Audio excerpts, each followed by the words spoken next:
Hello friends, आज की class में मैं आपका स्वागत करता हूं। आज हम संविधान के टॉप 100 क्वेश्चन देखेंगे।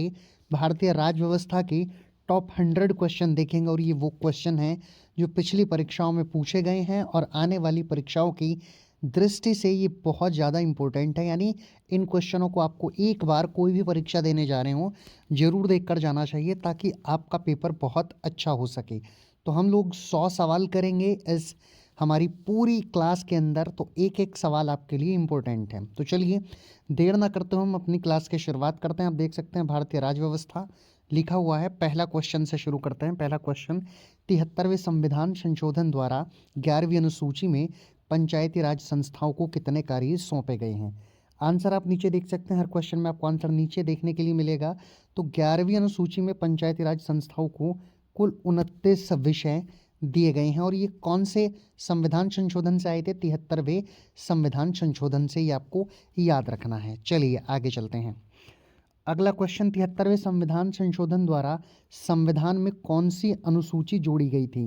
तो इसमें आपका सही आंसर हो जाएगा ऑप्शन नंबर सी, 11वीं अनुसूची को 73वें संविधान संशोधन द्वारा जोड़ा गया था। अच्छा, आपको ये बताना है जो पंचायती राज था वो कौन से राज्य के कौन से स्थान से शुरू हुआ था, ये कमेंट बॉक्स में आपको जरूर लिखना है। आगे चलते हैं अगले क्वेश्चन की तरफ। क्वेश्चन नंबर 3, किस संवैधानिक संशोधन द्वारा पंचायती राज संस्थाओं को संवैधानिक दर्जा प्रदान किया गया था?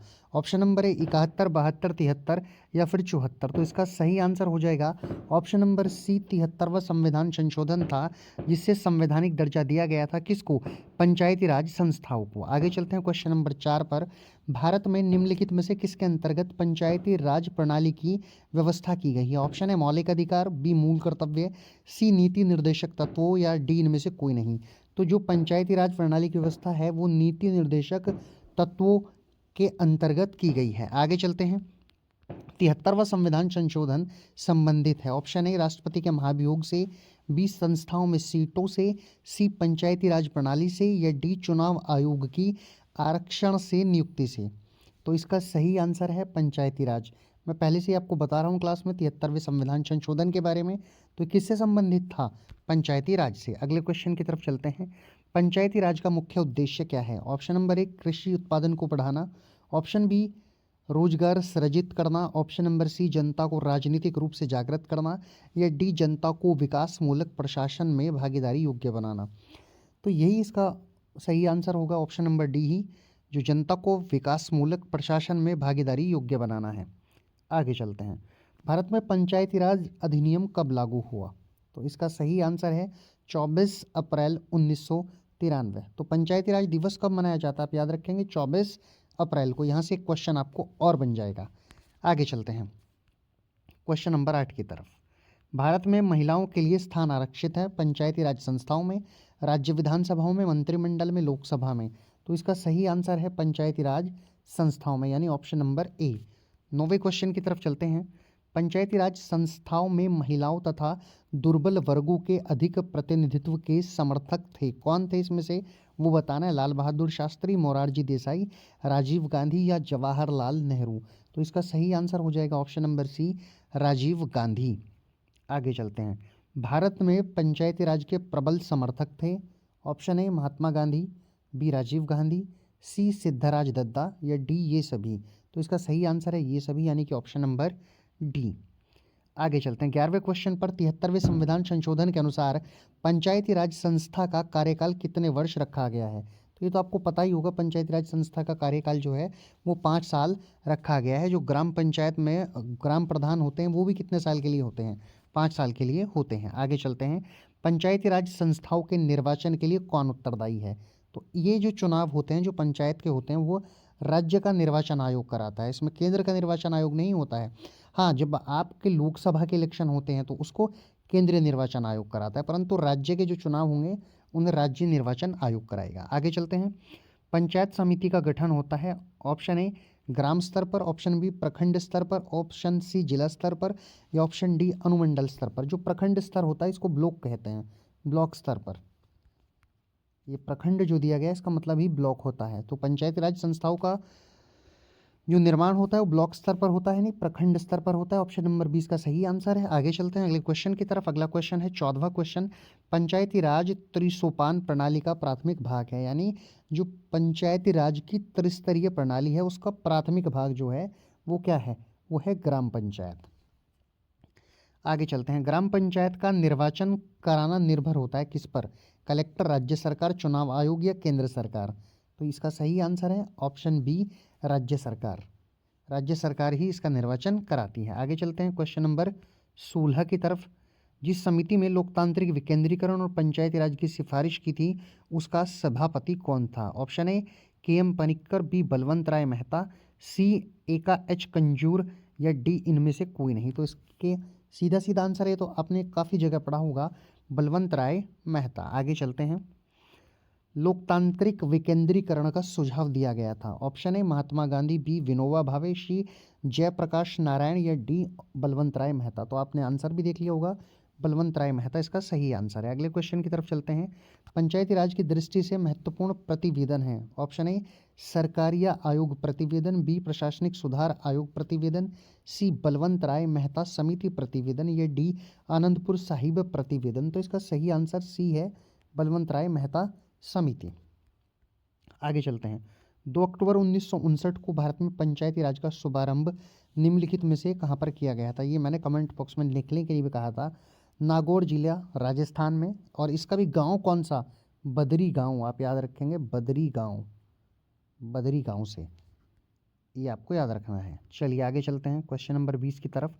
सामुदायिक विकास कार्यक्रम की असफलता का क्या कारण था, ये आपको बताना है। ऑप्शन ए धन की कमी, बी सरकारी कर्मचारियों पर निर्भरता, सी अशिक्षा या डी गुटबाजी। तो अशिक्षा ही इसका कारण था जो सामुदायिक विकास कार्यक्रम असफल हुआ।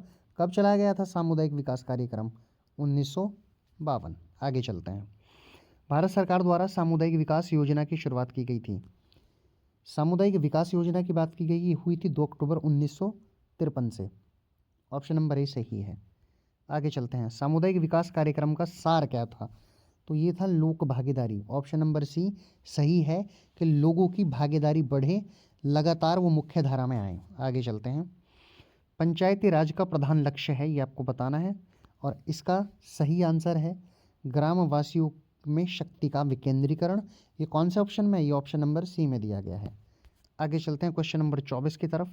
पंचायती राज प्रदान करता है क्या, पिछड़े क्षेत्रों का कृषि का विकास, स्थानीय स्तर पर लोकतांत्रिक प्रशासन, ग्रामीण स्तर पर उचित राजस्व का संचालन या देहाती क्षेत्र में शिक्षा का फैलाव।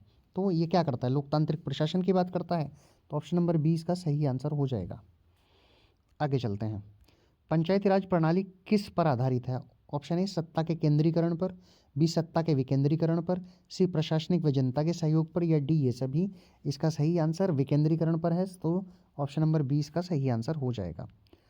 अगला क्वेश्चन, संविधान की 11वीं अनुसूची में निम्नलिखित में से क्या सम्मिलित है। ऑप्शन ए राज्य के नीति निर्देशक तत्व, बी पंचायतों का कार्यकाल, सी मूल कर्तव्य या डी मूल अधिकार। तो इसका सही आंसर हो जाएगा पंचायतों के कार्यक्रम। मैंने कार्यकाल बोल दिया था, ये एक्चुअल में कार्यक्रम है, तो पंचायतों का कार्यक्रम।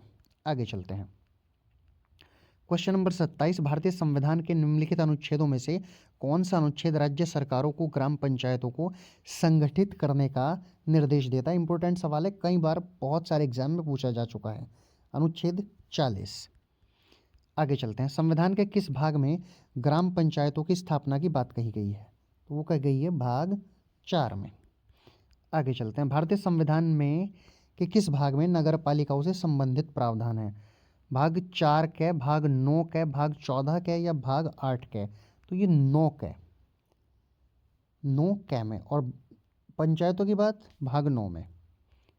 आगे चलते हैं। भारतीय संविधान के किस भाग में पंचायती राज से संबंधित प्रावधान है, तो मैंने पहले ही बताया पिछले क्वेश्चन में भाग 9 में दिया गया है। 31वें क्वेश्चन पर चलते हैं, फटाफट इन क्वेश्चनों को देख लेते हैं। भारतीय संविधान के अधिकांश उपबंधों का संशोधन किया जा सकता है। ऑप्शन ए राज्य विधानसभाओं द्वारा एक साथ मिलकर, ऑप्शन बी अकेली संसद द्वारा, ऑप्शन सी संसद और राज्य विधानसभाओं के संयुक्त अनुमोदन द्वारा, ऑप्शन डी आधे राज्यों द्वारा पुष्टि किए जाने पर।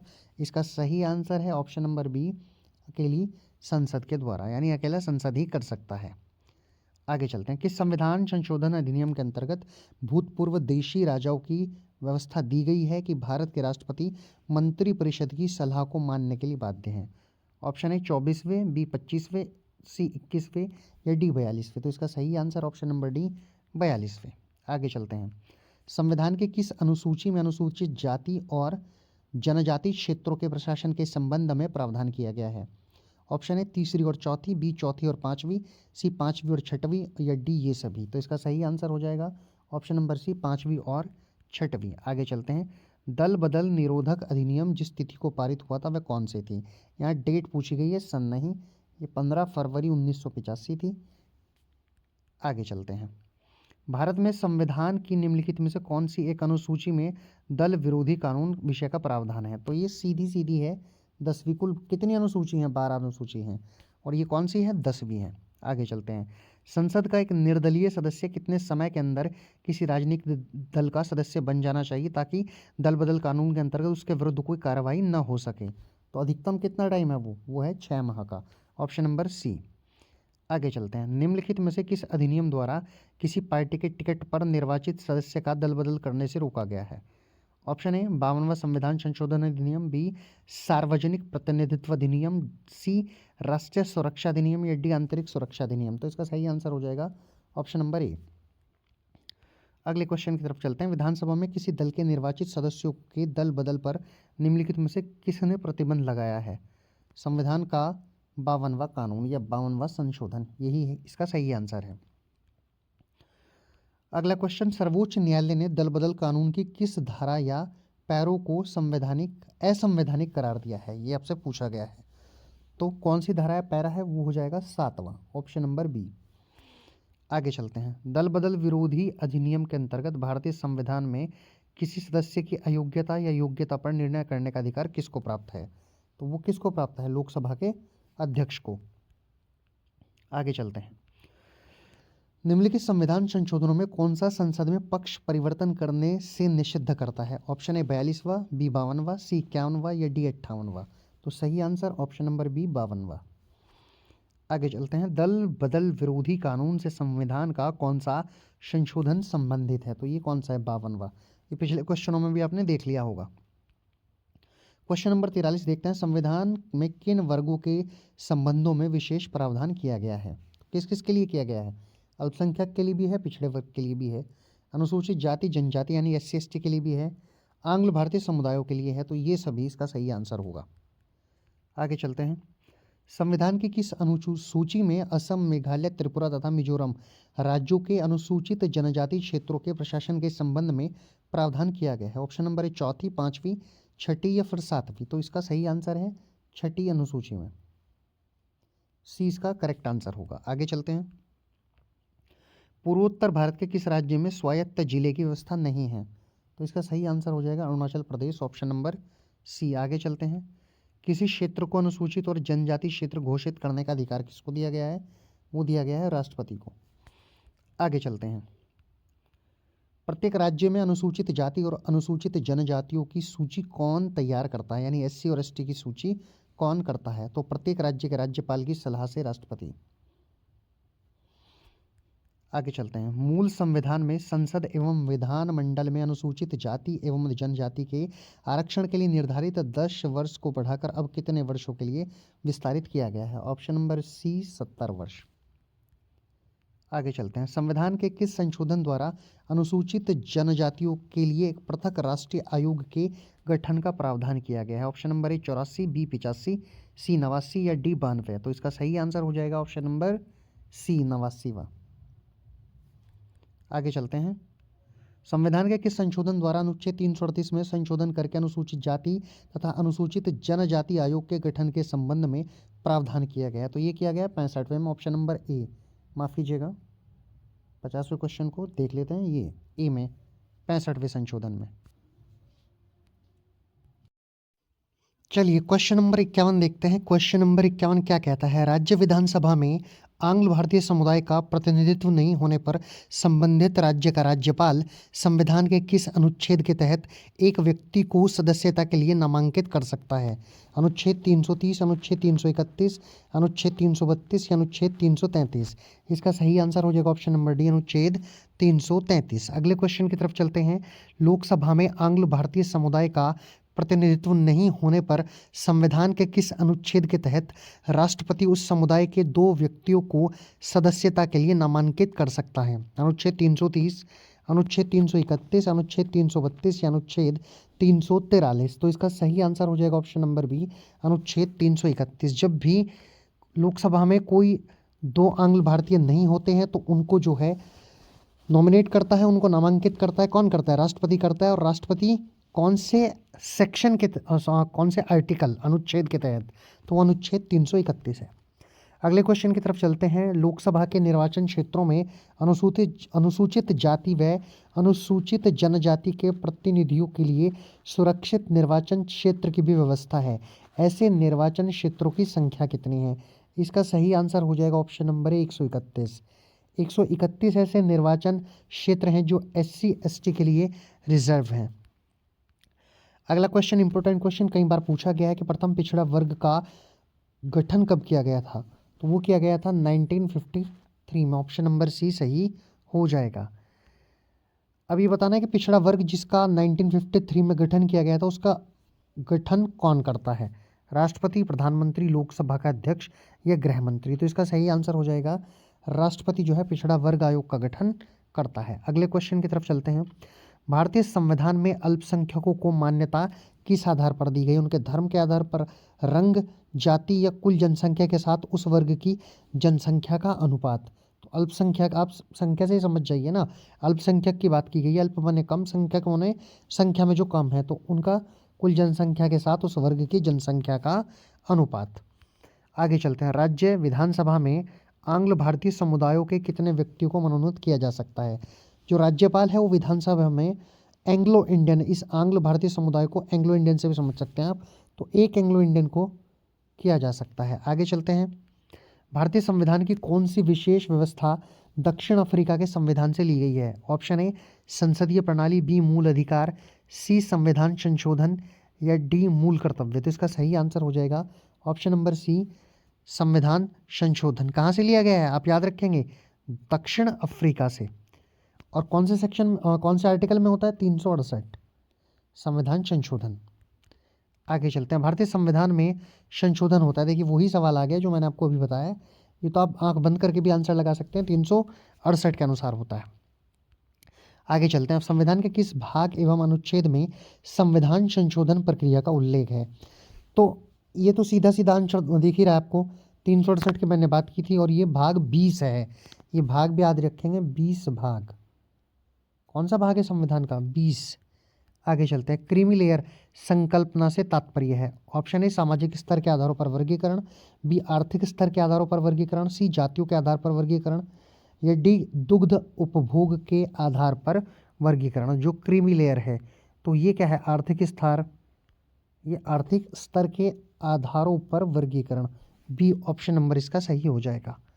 अगले क्वेश्चन की तरफ चलते हैं। राष्ट्रीय पिछड़ा वर्ग आयोग की स्थापना कब हुई थी? ये हुई थी 1993 में। आगे चलते हैं। संघ शासित क्षेत्रों के लिए प्रशासकों की नियुक्ति कौन करता है? ये नियुक्ति जो है राष्ट्रपति जी करते हैं। आगे चलते हैं। केंद्र शासित प्रदेश पर किसका शासन होता है?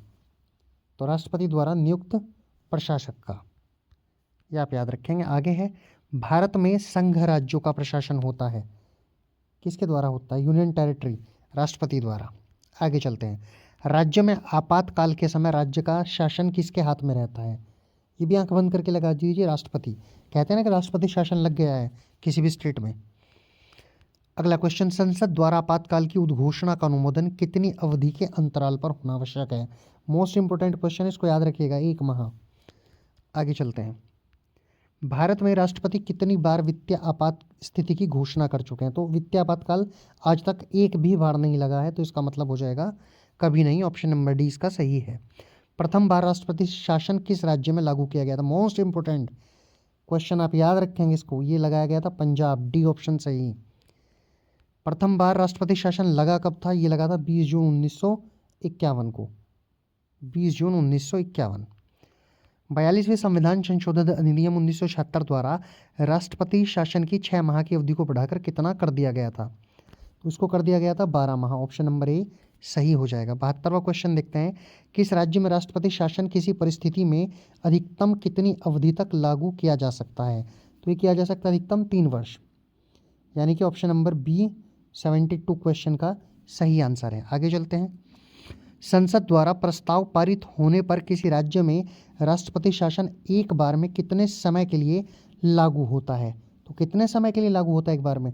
6 माह के लिए। अगले क्वेश्चन की तरफ चलते हैं, संविधान के किस अनुच्छेद के तहत राज्यों में संवैधानिक तंत्र के विफल होने पर राष्ट्रपति शासन लागू किया जाता है? तो कौन से आर्टिकल में दिया गया है? ये दिया गया है 356 में।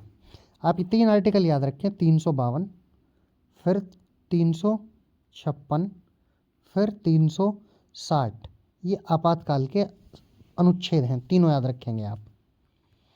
आगे चलते हैं, युद्ध अथवा बाह्य आक्रमण के कारण की गई आपातकाल की घोषणा का संसद द्वारा अनुमोदन होना चाहिए। तो कितने दिन में होना चाहिए? 1 महीने में। ऑप्शन नंबर ए इसका सही है। आगे चलते हैं, संसद के दोनों सदनों को कितने दिनों के अंदर युद्ध अथवा बाहरी आक्रमण के कारण उत्पन्न आपातकालीन स्थिति की घोषणा करने की मंजूरी देनी चाहिए? तो इसका सही आंसर हो जाएगा ऑप्शन नंबर सी, 1 महीने में। अगला क्वेश्चन देखते हैं, भारतीय संविधान के अनुच्छेद 352 के अनुसार राष्ट्रीय आपात की घोषणा निम्नलिखित में से किन परिस्थितियों में की जा सकती है?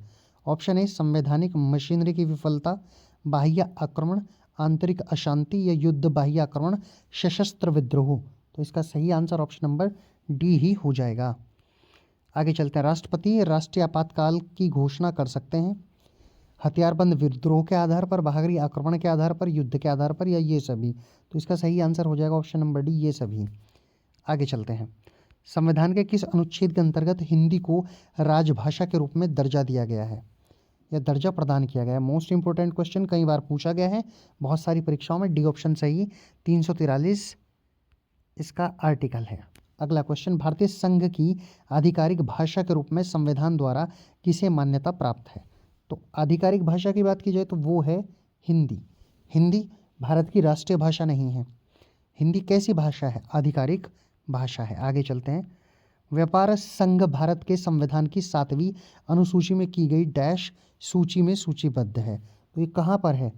व्यापार संघ, ये समवर्ती सूची में दिया गया है। आगे चलते हैं, रेलवे भारत के संविधान में कौन सी लिस्ट में आता है, कौन सी सूची में आता है? तो ये आ जाएगा केंद्रीय सूची में, संघ सूची भी कह सकते हैं आप इसको। केंद्रीय सूची को संघ सूची कहा जाता है। आगे, बैटिंग और जुआ किस सूची के अंतर्गत आते हैं? तो ये राज्य सूची की अंतर्गत आते हैं, बैटिंग और जुआ। अगले क्वेश्चन की तरफ चलते हैं, केंद्र और राज्यों के बीच वैधानिक शक्तियों का बंटवारा दिया गया है। तो ये कहाँ दिया गया है? 7वीं अनुसूची में। 7वीं अनुसूची में 3 अनुसूची बनाई गई हैं, संघ सूची, राज्य सूची, समवर्ती सूची, वहीं की ये बात की गई है। आगे चलते हैं, संविधान की राज्य सूची में कौन सा विषय नहीं है? इसमें नहीं है कौन सा राज्य सूची में? बीमा। आगे चलते हैं, समवर्ती सूची में कौन सा विषय है? दिवालियापन, कृषि, भू राजस्व, श्रम कल्याण। तो इसका सही आंसर ऑप्शन नंबर डी, श्रम कल्याण। आगे चलते हैं, कृषि आय पर लगने वाला कर भारत के संविधान की 7वीं अनुसूची में दी गई सूची में सूचीबद्ध है। तो कहाँ पर सूचीबद्ध है? राज्य सूची में। आगे चलते हैं,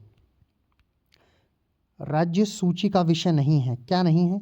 सीमा शुल्क या सीमा टैक्स। आगे चलते हैं, संघ सूची का विषय नहीं है, कौन सा नहीं है? पुलिस, सिक्का, डाक या तार। ये आपको बताना है। तो पुलिस राज्यों की अलग अलग होती है, ये आपने देखा होगा। तो ये राज्य सूची का विषय है कौन? पुलिस। आपने देखा होगा Uttarakhand police, UP police, Punjab police, Haryana police, तो राज्य सूची का विषय है। आगे चलते हैं, 42वां संविधान संशोधन द्वारा समवर्ती सूची में जोड़ा गया था, क्या जोड़ा गया था ये बताना है आपको। इसमें जोड़ा गया था जनसंख्या नियंत्रण को। अगले क्वेश्चन की तरफ चलते हैं, राज्य सूची का विषय है, क्या है? न्याय, श्रमिक संघ, परिवार नियोजन, निवारक, निरोध। तो इसका सही आंसर हो जाएगा न्याय। अगले क्वेश्चन की तरफ चलते हैं, संघ सूची का विषय है पुलिस, सीमा कर, न्याय, फौजदार, विधि प्रक्रिया, तो ये सीमा कर। आगे चलते हैं। निम्नलिखित में से कौन सा विषय राज्य सूची का नहीं है, ये बताना है आपको। पुलिस, भूराजस्व, कारागार, जन्म मृत्यु पंजीकरण, यही इसका सही आंसर है। जन्म मृत्यु पंजीकरण नहीं है। आगे चलते हैं। निम्न में से कौन सा एक संवैधानिक निकाय नहीं है, ये बताना है। वित्त आयोग, नीति आयोग, राष्ट्रीय अनुसूचित जनजाति आयोग या चुनाव आयोग, तो नीति आयोग इसका सही आंसर है। आगे चलते हैं। भारतीय संविधान के निर्माताओं ने स्वतंत्रता, समता और बंधुता के सिद्धांतों को किस संविधान से लिया था, तो ये लिए गए थे फ्रांस के संविधान से।